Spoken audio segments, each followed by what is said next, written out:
പൂരം ഇങ്ങനെ കൊട്ടിക്കയറുകയാണ്. അപ്പോൾ തെരഞ്ഞെടുപ്പ് കാലമാണ്. തെരഞ്ഞെടുപ്പിന്റെ പ്രചാരണത്തിനൊക്കെ അവധി കൊടുത്ത് ശ്രീ VS സുനിൽകുമാർ രാവിലെ തന്നെ പൂര നഗരിയിൽ എത്തിയിട്ടുണ്ട്, ശ്രീമൂലസ്ഥാനത്തുണ്ട്. സാധാരണ പൂരത്തിന് ഇങ്ങനെ തന്നെയാണോ? തെരഞ്ഞെടുപ്പായാലും അല്ലെങ്കിലും? തെരഞ്ഞെടുപ്പാണെങ്കിലും അല്ലെങ്കിലും പൂരത്തിന് സ്ഥിരമായൊരു റുട്ടീനുണ്ട്. അതനുസരിച്ച് ഇപ്പോൾ ഇവിടെ ആ മേളത്തിൻ്റെ അവിടെ പോയതിനു ശേഷം ശ്രീമൂലസ്ഥാനത്താണ് അത് നടക്കുന്നത്. അത് കഴിഞ്ഞതിന് ശേഷം ഒരു 9:30 മണിയാകുമ്പോഴേക്കും തിരുവമ്പാടി അവിടെ വരും. നമ്മുടെ മഠത്തിൽ വരവുണ്ട്. ആ മഠത്തിൽ വരവ് കഴിഞ്ഞതിന് ശേഷമാണ് പിന്നെ തിരുവമ്പാടിക്ക് പോകുന്നത്. പിന്നെ ചെറുപൂരങ്ങളുണ്ട്. ആ ചെറുപൂരങ്ങൾ രാവിലെയും വൈകിട്ടായിട്ട് കവർ ചെയ്യും. അങ്ങനെയാണ് പതിവ്. അപ്പൊ ചെറുപൂരം മിസ്സാക്കില്ല? ഇല്ലല്ല, മിസ്സാക്കില്ല. ഇന്ന് വൈകിട്ടത്തെ പരിപാടിയിൽ പങ്കെടുക്കും.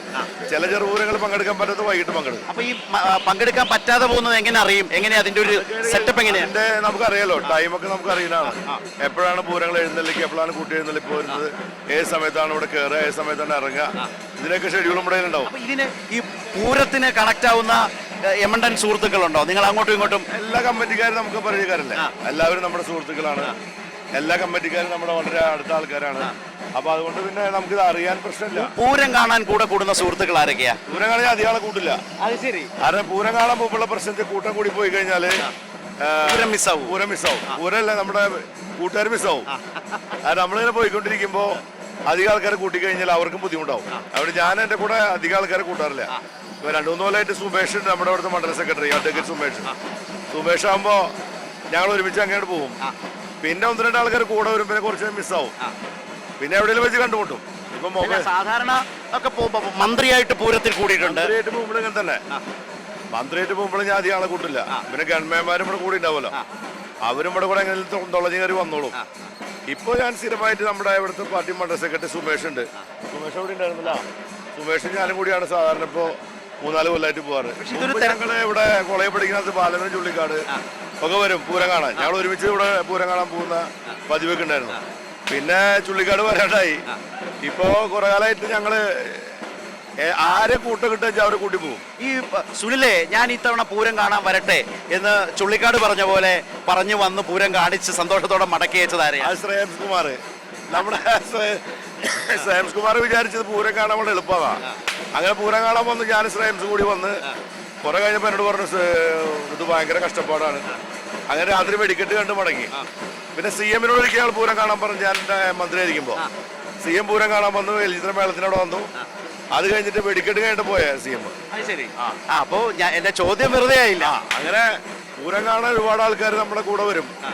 കൂടെ വരുമ്പോഴുള്ള പ്രശ്നം എന്താ വെച്ചാല്, പല ആളുകളും ധാരണ പൂരം കാണാന്ന് പറഞ്ഞാൽ എവിടെയെങ്കിലും ഒരു സ്ഥലത്തല്ല പൂരം. തൃശ്ശൂർ പൂരം എന്ന് പറഞ്ഞാൽ അതിന്റെ ചടങ്ങുകളും പരിപാടികളും പല സ്ഥലങ്ങളായിട്ടാണ്. ഏറ്റവും ചുരുങ്ങിയത് 2 കിലോമീറ്ററൊക്കെ നമ്മൾ അങ്ങോട്ട് നടക്കേണ്ടി വരും. ഈ നടത്തം, ഈ മുഷിച്ചില്, അലച്ചിൽ എന്നൊക്കെ പറഞ്ഞാൽ ഇത്തിരി ബുദ്ധിമുട്ടുള്ള കാര്യമാണ്. അത് ചൂടുകാലമാണ്. അപ്പൊ പല കൂട്ടുകാർക്കും അത് ബുദ്ധിമുട്ടുണ്ടാകുന്ന കാര്യമാണ്. നേരത്തെ വീഴും. പിന്നെ എൻ്റെ ഒരു സുഹൃത്തുണ്ടാണ് ASFന്റെ മരിച്ചുപോയി ശശി. ഒരു സെറ്റ് വെടിക്കെട്ട് പൊട്ടിയപ്പോ അവൻ അടുത്ത വണ്ടിക്ക് കൊല്ലത്തേക്ക് പോയി പേടിച്ചിട്ട് എനിക്ക് സാങ്ങാൻ പറ്റില്ല എന്ന് പറഞ്ഞു. അയാളെ നശിപ്പിച്ച് കാണും. പിന്നീട് അവൻ ആദ്യത്തെ ട്രാൻസ്പോർട്ട് ബസ്സിൽ കയറിപ്പോയി. അടുത്ത സെറ്റ് പൊട്ടാൻ എത്ര ഗ്യാപ്പ്? ഞാൻ 1/2 മണിക്കൂർ ഗ്യാപ്പ് ഉണ്ടെന്ന് പറഞ്ഞു. ഞാൻ വിടുക സ്ഥലം പറഞ്ഞ അപ്പൊ തന്നെ വിട്ടു. പിന്നീട് നിങ്ങളുടെ കമ്മിറ്റിക്കൊക്കെ വന്ന ശശിയെ കുറിച്ചാണ് ഞാൻ ഓർക്കുന്നത്. അല്ല, ശശി പിന്നെ എന്നോട് പറഞ്ഞു, നീ എന്നെ പൂരത്തിന് വിളിക്കരുത്, പൂരത്തിന്റെ വെടിക്കെട്ടിന് വിളിക്കരുത്, പൂരം കാണാൻ കുഴപ്പമില്ല. ഈ പൂരത്തിനുള്ള പക്ഷെ വെടിക്കെട്ട് ഇഷ്ടപ്പെടുന്ന ആളുകളില്ല, അത് കാണാൻ വേണ്ടി ഉറക്കമുള്ള ഇഷ്ടപ്പെടുന്ന ആൾക്കാരുണ്ട്. ചില ആളുകളുടെ കാര്യം പറഞ്ഞേ. ചില ആളുകൾ വരുമ്പോ വെടിക്കെട്ട് എന്നൊക്കെ പറയുമ്പോ അവരുടെ നാട്ടിലെ വെടിക്കെട്ട് ആലോചിച്ച് വരുന്നതാണ്. ഇവിടെ വരുമ്പോഴാണ് മനസ്സിലാവുന്നത്. ഗർഭംകുല കലക്കികളായിട്ടുള്ള വെടിക്കെട്ടൊക്കെ ഇവിടെ പൊട്ടുക. അതൊക്കെയാണ് അവർക്ക് ഇപ്പൊ. പക്ഷെ വെടിക്കെട്ടിന്റെ കുറഞ്ഞു. വേറെ വർണ്ണമായി അല്ലേ, കളർഫുള്ളായി. മേളം മുറുകുമ്പോഴേക്കൊന്ന് പോകണം. കണ്ടോ, സ്നേഹമൊക്കെ ഉണ്ട്. പക്ഷെ ഇത് ഇത്രയും മതിയെന്ന്.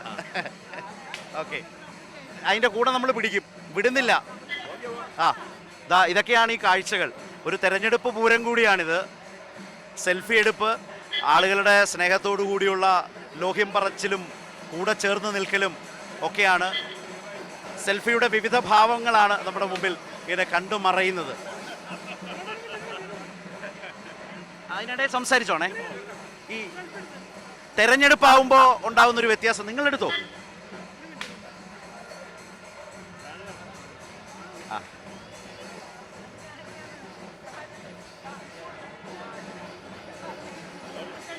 ആയിക്കോട്ടെ. തീർച്ചയായിട്ടും അഞ്ഞൂട്ട് മോളെവിടെ?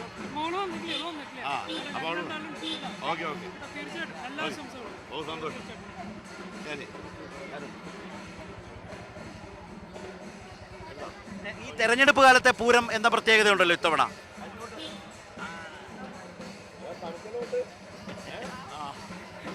അഞ്ഞൂട്ടുകാരിയാ? ആ വോട്ടുറപ്പിച്ചതാണ്. വോട്ടുറപ്പല്ലേ? ഉറപ്പാണ്, അവൾ ഉറപ്പാ. അല്ല, ഈ തെരഞ്ഞെടുപ്പ് കാലം പൂരമാകുമ്പോൾ, തെരഞ്ഞെടുപ്പും പൂരം ഒന്നിച്ചാകുമ്പോഴോ, തെരഞ്ഞെടുപ്പ് പൂരമാകുമ്പോഴോ, അതും സ്ഥാനാർത്ഥി കൂടി ആകുമ്പോഴോ?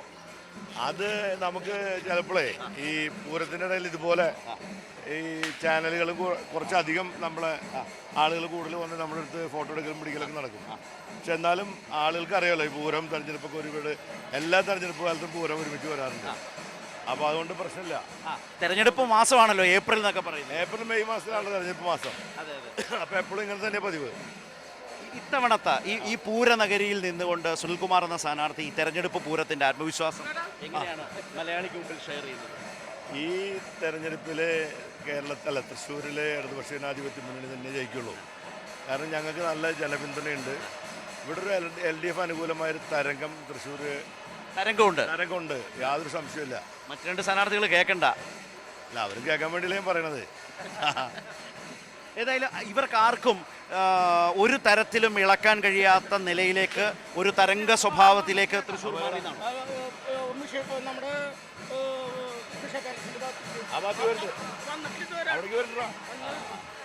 എന്തോ കാര്യം പറയാനുണ്ട്.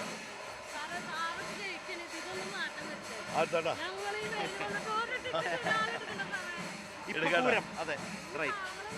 അപ്പോ തരംഗ ഉറപ്പ് എന്നാണോ? ഉറപ്പാണ്, ഉറപ്പായിട്ടും ഇടതുപക്ഷത്തിന് അനുകൂലമായൊരു തരംഗാണ് ഇവിടെ ഉള്ളത്. അതിൽ സംശയമൊന്നും വേണ്ട ചേർത്തെ. ഇവിടെ തൃശ്ശൂർ ഇടതുപക്ഷത്തിന് അനുകൂലമായ തരംഗാണ്. ഈ മനുഷ്യന്റെ ഒരു പരസ്പര സ്നേഹം, ഈ ജാതി മതവും എല്ലാം മറന്നു പോകുന്നത് ഏറ്റവും അധികം ആവേശം കൊള്ളിക്കുന്ന ജീവിതത്തിലെ ഒരു അനുഭവമാണോ പൂരം? ഈ തൃശ്ശൂർ പൂരത്തിന്റെ മേളം നിങ്ങൾ നോക്കിക്കഴിഞ്ഞാലേ ആ താളം പിടിക്കുന്നവരിൽ ഹിന്ദുക്കളും മുസ്ലിങ്ങളും ക്രിസ്ത്യാനികളും ഒക്കെ ഉണ്ടാവും. ആരാന്ന് ആർക്കറിയില്ല, പറയാൻ പറ്റില്ല. ഒറ്റ താളത്തിലാ എല്ലാവരും. ഇപ്പൊ കൊട്ടിയത് കാലം മാറിക്കൊണ്ടിരിക്കുക.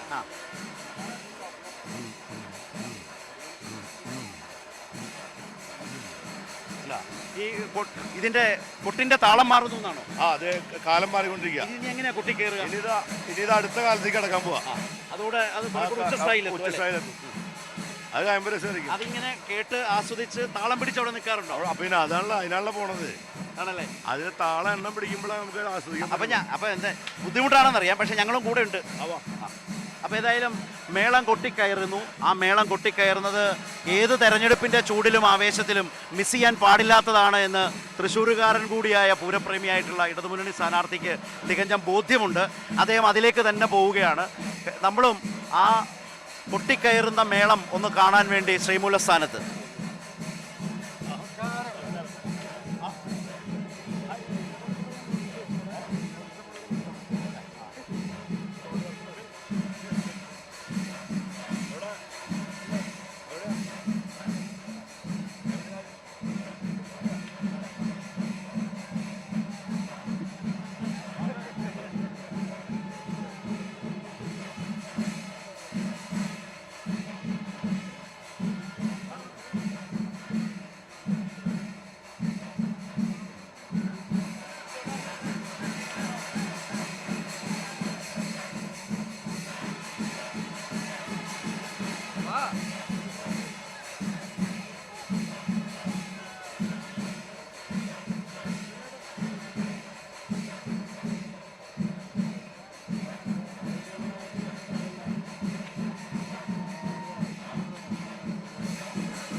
ഇപ്പോഴത്തെ ഈ മേളത്തിന്റെ ഇപ്പോഴത്തെ ഒരു അനുഭവം കേട്ടു നിന്ന് പറയുന്നത് എന്താവും? അല്ല, ഇപ്പോൾ അത് കൊട്ടിയിട്ട് കലാശത്തിലേക്ക് പോയിക്കൊണ്ടിരിക്കുകയാണ്. ഞങ്ങൾ വീക്കഞ്ചേട്ടരെ എണ്ണം കൂടണം. വീക്കൻ ചെണ്ടയുടെ എണ്ണം അത് ഇതിനിടയ്ക്ക് നടക്കില്ലേ? ആ അതാണ് നോക്കുക.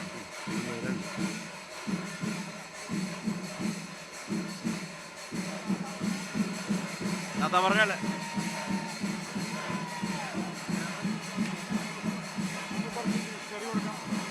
കൊടുത്തിട്ട്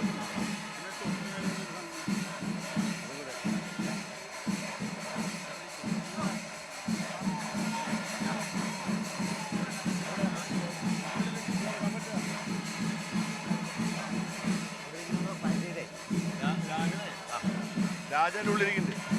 ആണോ? രാജൻ 2 റൗണ്ട് കണ്ടു.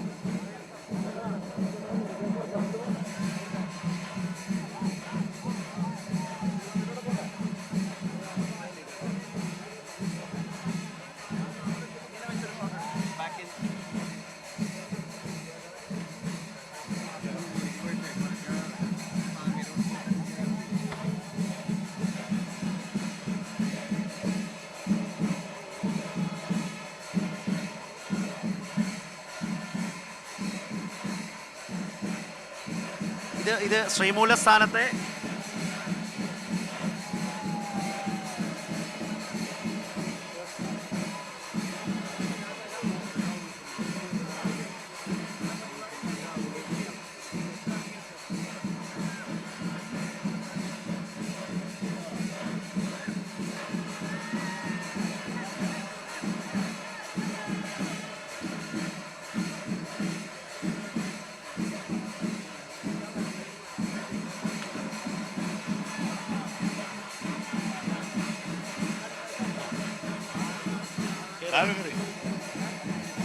കയറി 6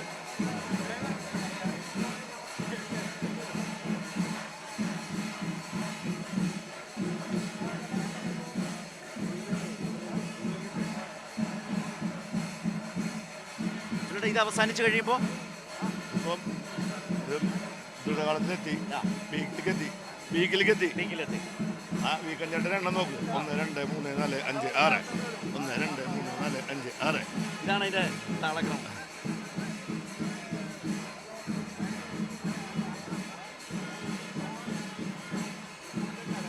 ഏറ്റവും പ്രിയപ്പെട്ട മേളം ഏതാ പൂരത്തിലെ? പാണ്ടിമേളം. പാണ്ടിമേളം എനിക്ക് ഇഷ്ടം. ആണോ? പഞ്ചവാദ്യം ഇഷ്ടമാണ്. ഏതാ നമുക്കിപ്പോൾ അടപ്രഥമനാണോ ഇഷ്ടം, പിന്നെ നമുക്ക് പിന്നെ പാൽപ്പായസം.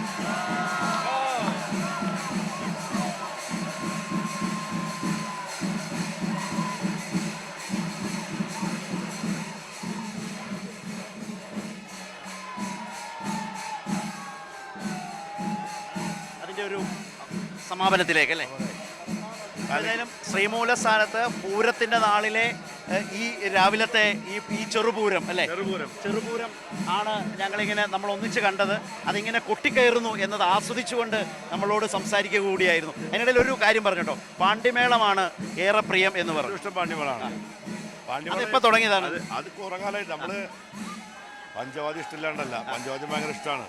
പക്ഷേ നമ്മൾ കൂടുതൽ ഞാൻ ആസ്വദിക്കാൻ എനിക്ക് പറ്റാറുള്ളത് പാണ്ടിമേളമാണ്. കാരണം ഞാനിവിടെ എലിചിത്ര മേളം കുറേ കൊല്ലങ്ങളായിട്ട് മുടക്കം കൂടാതെ കേട്ട് അതിനോടൊരു പ്രത്യേകമായിട്ടുള്ള പ്രേമമുണ്ട്. ആ കുറുങ്കുഴൽ വാദനമൊക്കെ കൂടി മിക്സ് ചെയ്തിട്ട് വരുമ്പോൾ ഉണ്ടാവുന്ന ഒരു തരം പ്രത്യേകമായൊരു അനുഭൂതി ഉണ്ട്. അതിങ്ങനെ പതികാലത്തിൽ ഇങ്ങനെ കൊട്ടിക്കയറി ഓരോരുത്തരും മനോദരം അനുസരിച്ച് കൊട്ടൂല. അപ്പോൾ അത് കൊട്ടുന്നതനുസരിച്ചുള്ള അത് ആസ്വദിക്കുമ്പോൾ ഉണ്ടാവുന്ന ഓരോ തവണ മേള ആസ്വദിക്കുമ്പോഴും വ്യത്യസ്തമായിട്ട് നമുക്ക് തോന്നും. അത് നമുക്കതിനകത്ത് ലയിച്ച് നിൽക്കുമ്പോഴാണ് രസം. എത്ര ആൾക്കൂട്ടുണ്ടെങ്കിലും മേളം താല്പര്യം ഉണ്ടെങ്കിൽ നമുക്കത് ആസ്വദിച്ച് നിൽക്കാൻ പറ്റും. അതായത് ഓരോ വർഷവും ഇതിൽ ആവർത്തനം തോന്നാറില്ലേ? ഇപ്പോൾ കുടമാറ്റം വ്യത്യസ്തമാണ്, ഓരോന്നും വ്യത്യസ്തമാണ്. മേളമോ അത് നമുക്ക് എല്ലാ ദിവസവും ചോറിന് വെച്ചിട്ട് നമുക്ക് ചോറിനോട് വല്ല അതിൻ്റെ കൂടെ നല്ല വ്യത്യസ്തങ്ങളായ കറികളുണ്ടാവും, അച്ചാറുണ്ടാവും. മേളം കൊട്ടുന്ന ആൾക്കാരെ വ്യത്യാസം പോലെ ഇരിക്കുള്ളൂ. പക്ഷെ നമുക്ക് മേളത്തിനോട് ഭയങ്കര ഇൻട്രസ്റ്റ് ആണ്. എത്ര തവണ അത് കേട്ടാലും അതിപ്പോൾ നമ്മളിപ്പോൾ ഇവിടെ തിരുവമ്പാൽ ഇവിടുത്തെ നമ്മൾ മേളം പോലെ തന്നെയാണ് പല സ്ഥലങ്ങളുണ്ട്. അവിടെയൊക്കെ പോയി നമ്മളിങ്ങനെ കേൾക്കുമ്പോഴേ നമുക്ക് എല്ലായിടത്തും ഒരേ മേളമാണെന്നല്ല തോന്നുക.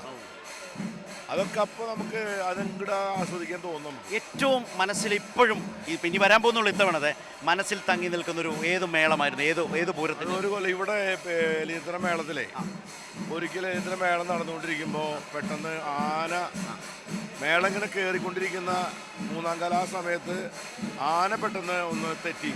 എലഞ്ഞിത്തറ മേളത്തിനോ? ഇതിൻ്റെ ഉള്ളിൽ ആളുകളാണ് അതിൻ്റെ ഉള്ളിൽ ആകെ സ്കാറ്റേഡ് ആയി പോയി.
സത്യത്തിലേ ഈ തൃശ്ശൂരുകാർക്ക് നിങ്ങളോട് ഇത്ര ഇഷ്ടം തോന്നാനുള്ളൊരു കാരണം വേറെ എന്ത് ഏർപ്പാടിൽ നിന്നാലും അവർ വന്നൊരു കാര്യം പറഞ്ഞാൽ, അവരൊരു സങ്കടം പറഞ്ഞാൽ, അവരുടെ ഒരു ജീവിതം പറഞ്ഞാൽ മാറ്റിവെച്ച് കുറേ നേരം അത് കേൾക്കാനും അവർക്കൊപ്പം അതൊക്കെയാണെന്ന് തോന്നുന്നു നിങ്ങളോട് ഈ തൃശ്ശൂരുകാർക്ക് ഇത്ര ഇഷ്ടം തോന്നാനുള്ളൊരു കാരണം. അല്ല, അതെന്താ വെച്ചാൽ നമ്മളെപ്പോഴും ശ്രദ്ധിക്കേണ്ടതെന്ന് വെച്ചാലേ നമ്മളെല്ലാ കാര്യത്തിനും പരിഹാരം ഉണ്ടാക്കി കൊടുക്കാൻ വേണ്ടി ചിലപ്പോൾ പറ്റിക്കൊള്ളുന്നില്ല.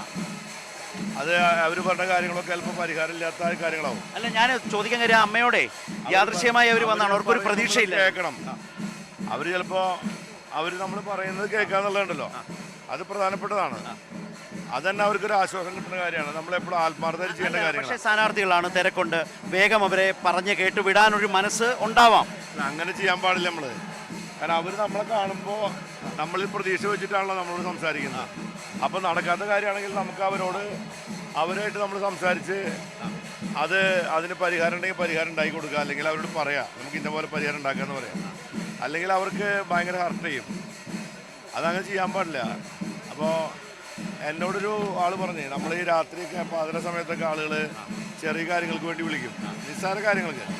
അപ്പോൾ ഞാനൊരാളോട് പറഞ്ഞത് ഇങ്ങനെ ഭയങ്കര പ്രശ്നമാണ്, അപ്പോൾ അതെന്താണ് ഇങ്ങനെ ആളുകൾ ഒരുപാട് വിളിക്കും. അപ്പോൾ എന്നോട് പറഞ്ഞു, അയാൾക്കൊരു ചെറിയ കാര്യം വന്നപ്പോൾ നിൻ്റെ പേരിൽ ഓർമ്മ വന്നേ, അതെപ്പോഴും ശ്രദ്ധിക്കണം. അത് നമ്മൾ എത്ര ചെറിയ കാര്യത്തിനാണെങ്കിലും ആൾ വിളിക്കുമ്പോൾ ശ്രദ്ധിക്കുക എന്നുള്ളതാണ് നമ്മൾ ചെയ്യേണ്ടത്. എൻ്റെ ഒരു നേതാവ് എനിക്ക് പറഞ്ഞത് അതൊരു ശരിയാണ്. നമ്മളാളുകൾ ഏത് സ്ഥലത്ത് വെച്ചാണെങ്കിലും ചിലപ്പോൾ പരാതി പറയാനാണെങ്കിലും കഷ്ടപ്പാട് പറയാനാണെങ്കിലും ആൾ പറയുന്നത് നമ്മുടെ അടുത്ത് പറഞ്ഞാൽ അതിനൊരു ആശ്വാസം കിട്ടുമെന്നുള്ള പ്രതീക്ഷ അവർക്ക് തോന്നുകൊണ്ടായിരിക്കും നമ്മൾ പറയാം. അപ്പോൾ അത് നമ്മൾ സിൻസിയറായി തന്നെ എടുക്കണം, അല്ലാതെ വെറുതെ പറ്റിക്കാൻ വേണ്ടി ആളോട് പറഞ്ഞ് അങ്ങനെ പോകാൻ പാടില്ല. അതായത് ഇടത് രാഷ്ട്രീയത്തോടൊപ്പം സ്നേഹവും കൂടി ചേരുന്നതായിരിക്കും ഈ പറഞ്ഞ പോലെ തൃശ്ശൂരിലെ ഈ വിജയത്തിൻ്റെ ഒരു രസതന്ത്രം എന്നാണോ? ഇടത് രാഷ്ട്രീയം എന്ന് പറഞ്ഞാൽ സ്നേഹമല്ലേ? ഇടത് രാഷ്ട്രീയത്തിൻ്റെ പ്രത്യേകത എന്ന് വെച്ചാൽ മനുഷ്യരെ സ്നേഹിക്കുക എന്നുള്ളത്. ഇടത് രാഷ്ട്രീയം സ്ക്വയർ ആക്കാം പ്ലസ് തൃശ്ശൂരിൻ്റെ സ്നേഹം. അങ്ങനെയാണ് അതിൻ്റെ കാര്യം. നമുക്ക് എവിടെ ചെന്നാലും എവിടെ പോയാലും ആളുകളുമായിട്ടുള്ള ഒരു ആത്മബന്ധം എന്ന് പറയുന്നത് അങ്ങനെ ഉണ്ടാക്കണമല്ല, അത് ഉണ്ടാവും. അപ്പം അതൊരു വലിയൊരു നമുക്കൊരു എന്താ പറയുക സന്തോഷം തരുന്നൊരു കാര്യമാണ്. എവിടെ പോയാലും ആളുകൾക്ക് നമ്മുടെ അടുത്തൊരു എടാ എന്ന് വിളിച്ച് സംസാരിക്കാൻ അവർക്ക് പറ്റണം. അതല്ല നമുക്ക് MLA മന്ത്രിയൊക്കെ അല്ലാണ്ടാവില്ല നമ്മൾ, അപ്പോഴും നമ്മളോട് പൊതുപ്രവർത്തനമുള്ളതല്ല. അപ്പം അതുകൊണ്ട് ഇങ്ങനെ കുറേ ആളുകളായിട്ട് എപ്പോഴും ബന്ധങ്ങളുണ്ടാവും. അപ്പോൾ ഒരു കാര്യം മുമ്പ് നമ്മൾ പറഞ്ഞു, എലഞ്ഞിത്തറ മേളത്തിൻ്റെ സമയത്ത് ആന ഇടഞ്ഞ തെറ്റി. ആ സമയത്ത് മേളം ആകെ സ്കാറ്റഡായി. ആ സമയത്ത് കുട്ടന്മാരാർ അവിടെ പ്രമാണിയായിരുന്നു. ആൾ മുട്ടുംകാലം അങ്ങനെ നിന്നിട്ട് ആ മേളം തിരിച്ച് പിടിച്ചിട്ട് കൊട്ടിക്കയറിയൊരു സംഭവം ഉണ്ടായിരുന്നു. അതെൻ്റെ ജീവിതത്തിൽ മറക്കാൻ പറ്റാത്തൊരു അനുഭവമാണ്. ഗംഭീര മേളാവും ചെയ്തത്. ആളുകൾ മുഴുവനും സ്കാറ്റഡായി ആളുകൾ മുഴുവൻ തിരിച്ചു വന്ന് ഭയങ്കരമായി അവർ ചെയ്തു. അല്ല, ഒരു പൂരത്തെ തിരിച്ചുപിടിക്കലാണത്. അല്ലെങ്കിൽ ആന ഇടയുമ്പോൾ ആളുകൾ 4 വഴിക്കാകാം. പക്ഷേ ഒരു മേളത്തിന്റെ ശക്തിയിൽ പെരുവനം കുട്ടന്മാരാര് ആ പൂരത്തെ തന്നെ തിരിച്ചുപിടിച്ചു അല്ലേ? അത് ഗംഭീരമായ സംഭവമായിരുന്നത്. അത് കുട്ടന്മാരാ മേളം തിരിച്ചു പിടിച്ച സംഭവം നമുക്ക് ഒരിക്കലും മറക്കാൻ പറ്റില്ല. അതാണ് എൻ്റെ മനസ്സിലുള്ള മേളത്തിൻ്റെ ഇടയിൽ ഉണ്ടായിട്ടുള്ള ഒരു അനുഭവം എന്ന് പറയുന്നതാണ്. കുട്ടേട്ടൻ്റെ ഭാഗത്തുണ്ടായിട്ടുള്ള ഒരു തിരിച്ചുപിടിക്കൽ മറക്കാൻ പറ്റില്ല. കുട്ടേട്ടന് മറക്കാൻ പറ്റില്ല. രാവിലെ കണ്ടിരുന്നു ഞാൻ.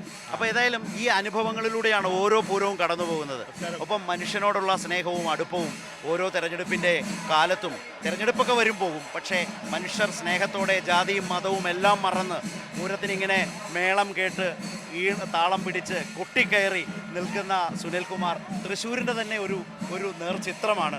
അപ്പോൾ പൂര നഗരിയിൽ നിന്നാണ് ഞങ്ങൾ സംസാരിച്ച്. ഇപ്പോൾ ഞാൻ പൂരത്തിൻ്റെ അടുത്ത ഭാഗത്തേക്ക് പോവുകയാണ്. ഇദ്ദേഹത്തിൻ്റെ വഴി. Right, thank U.